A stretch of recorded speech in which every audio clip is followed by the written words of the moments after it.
came to Ogons at the time, gas was 19.9, not quite 2 cents. But the attendant would wipe the windows, check the oil, and give you a free glass if you filled up the car. To make sure we all know where we are, I'd like to start with the Penn State football stadium cheer.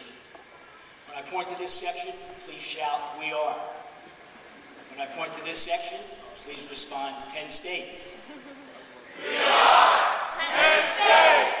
We are Penn State! We are Penn State! Thank you.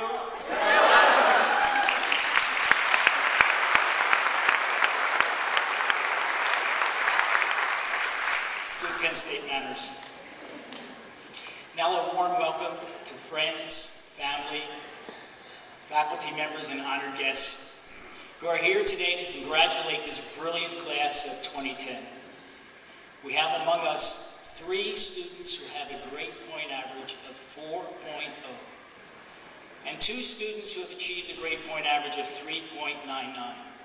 These are remarkable achievements.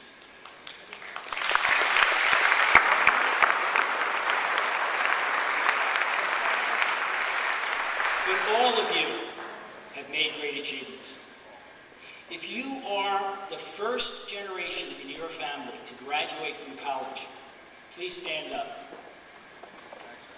and remain.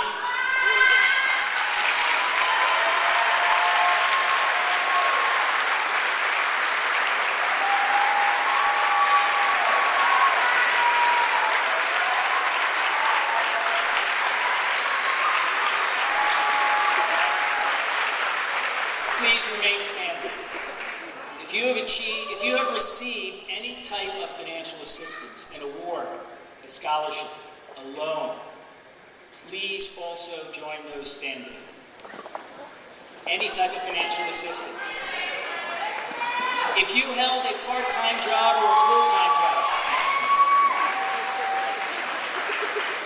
if you have held a job, whether part-time or full-time, in order to pay for college, please also rise. If you are still seated, please stand up. You already have accomplished wonderful things, and you should all be very proud of yourselves. Please join me with your families and give yourselves a well-deserved round of applause and cheer.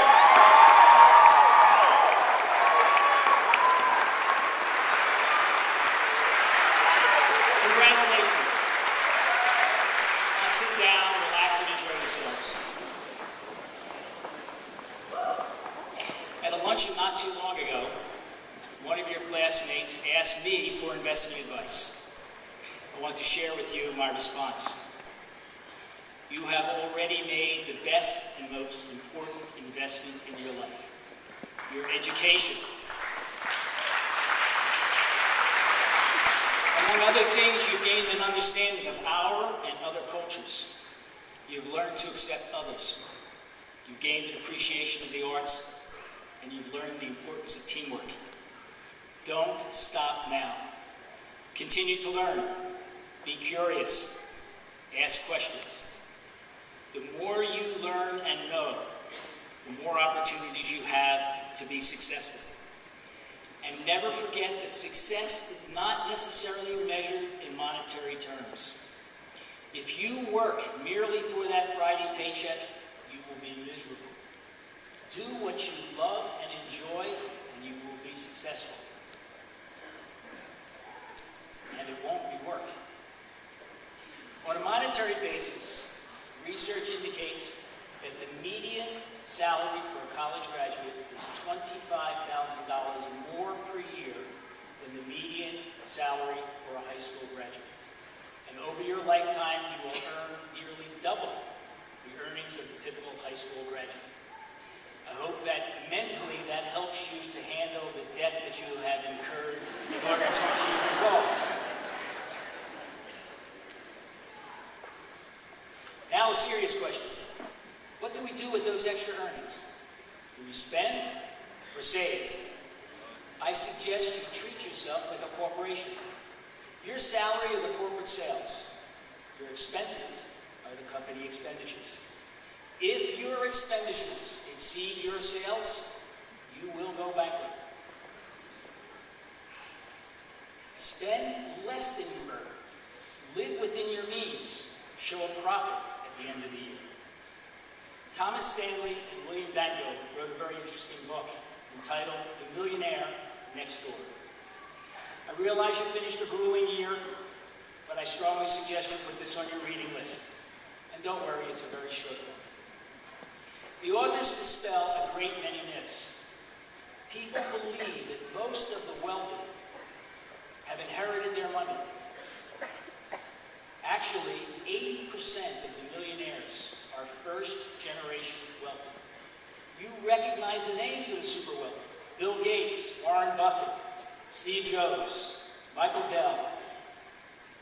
These are all people who are first-generation wealthy. Another myth is that the professionals, the doctors, the dentists, the lawyers, are the millionaires in the United States. Not true. The large majority of these professional people spend their earnings to maintain a lavish lifestyle. Large homes, new cars, lavish dinners. They may have great salaries, but they have not saved, and therefore they lack wealth. The wealthy achieve their wealth by being frugal. They are often the owner of the corner store. They drive an older model car. Sam Walton drove a pickup until the day he died, the founder of Walmart. These people learn to live within their means. If I can condense the findings of their book, which was based on their research, I would tell you that if you spend now, you will pay later. If you save now, you can play later. When you start working, live for 1 year as you do now and save the difference. I know it's tough, but you're doing it now. 1 year passes very quickly. Just think of how quickly your senior year has passed. Resist the temptation to buy that car or splurge on something. You, of course, should have that celebratory dinner. Take your parents out to dinner. But then, save, save, save. Put aside $10 a week. You will be surprised how quickly you will have a nest egg. When you receive your first raise, do not change the way you live. Resist the temptation to go out to dinner, that extra time, or to purchase that new outfit with your raise. Instead, invest the extra money. If you can avoid the temptation to change your standard of living, you will be richer in the long run. Continue this process each and every year. In other words, live on last year's salary and bank the difference. Invest in travel when you can, and new experiences. This is another form of education. Be aware. Study people around you. Read the newspapers. Read magazines. You can do it on your phone or your iPad. Know what's happening in the world around you. Be aware of trends. This can be the basis for an investing strategy. Many years ago, there was a transit strike in New York City. Many years ago. It was devastating because the vast majority of New Yorkers commute and use mass transit to get to work. The mayor at the time was Ed Koch. He walked to work at City Hall and encouraged all of us to do the same. Women started to wear sneakers to work. They couldn't walk in the high heels, which was the fashion statement at the time. Men also started to wear sneakers. Well, you can guess what happened. Sneakers became a trend. If you had a nest egg, you could have invested in the manufacturers of sneakers. Buy the stock. This is what I mean by being aware. Several of your classmates also asked me about risk. You must recognize and accept that there will be failures. This is not a bad thing. Everyone makes mistakes, but you will learn from your mistakes and the mistakes of others. Michael Dell, who founded Dell Computers, said, "There is very little learning in success. You learn from your mistakes and failures. Don't be afraid to try, to fail, and to learn. If you can't find a job, be entrepreneurial. Try different ideas and different projects. Overcome your fears. Start a new venture. Enlist the help of your friends, colleagues, fellow students. Keep networking. Stay in touch with your fellow students. Get their thoughts and opinions. Also, try to be like Frank Sinatra. Remember that regrets are the result of paths not taken. Have regrets that are too few to mention. Live a life that's full. Live your life your way. And if you don't know Frank Sinatra, you can ask your parents or Google the name. I'd like to tell you another story. This one involves Randy Pausch, a famous professor from Carnegie Mellon. He was one of those professors that can change your life. If you have been lucky in your college career, you've had at least one professor who has had a major impact on who you are and who you are becoming. These professors are a treasure. They don't teach for the paycheck. They are passionate about teaching because they see the future in you. If a professor's name comes to mind, take a few moments over this weekend and write a personal note. They will very much appreciate it. In the case of Randy Pausch, he unfortunately died very young of terminal cancer. However, he considered his life very full. Even while undergoing treatment, he continued to live life normally and continued to influence and inspire not only his students, but faculty members, staff, and the public at large.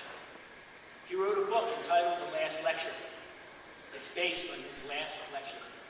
And you can actually view that lecture on YouTube. The basis of the lecture is that each of us should follow our passion and our heart. You need to find your passion.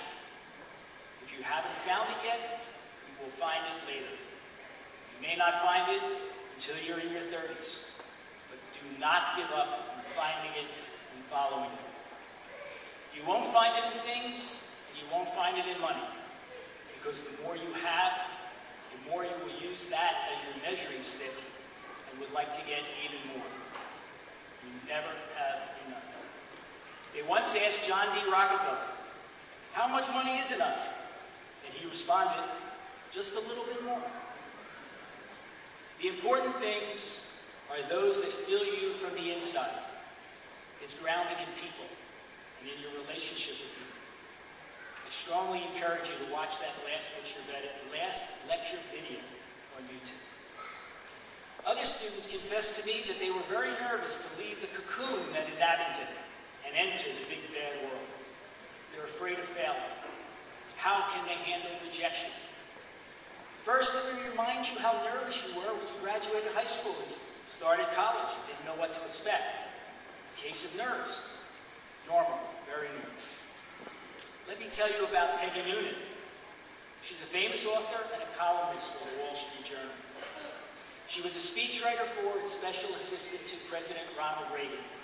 She also was very nervous when she started working in the White House. And she described the 3 stages that she went through. In stage 1, she felt, "I hope nobody figures out how stupid I am."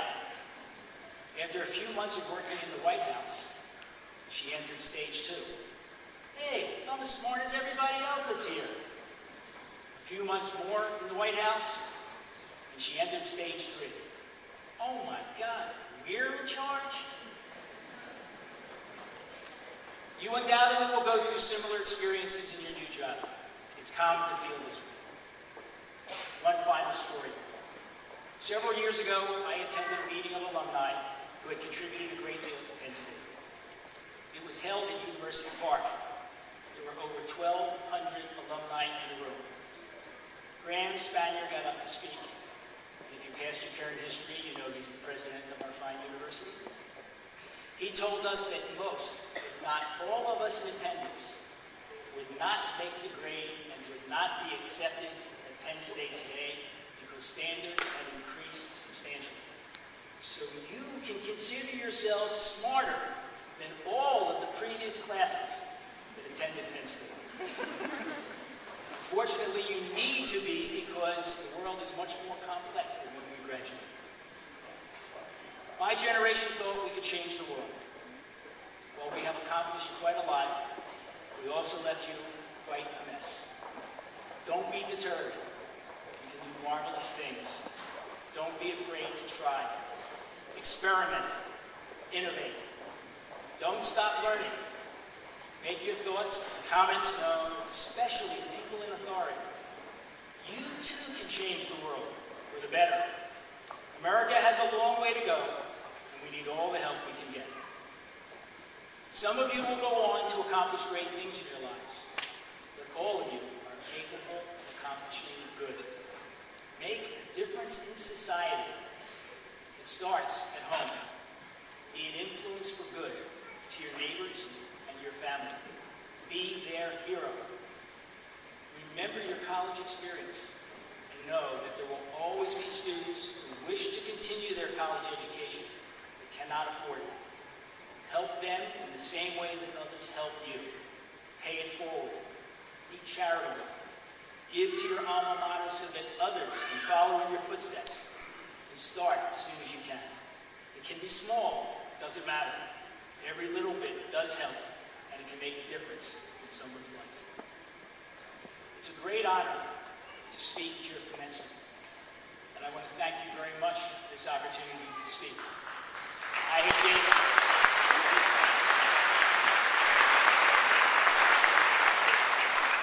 I've been married to the same woman for 39 years and don't get an opportunity to speak much anymore.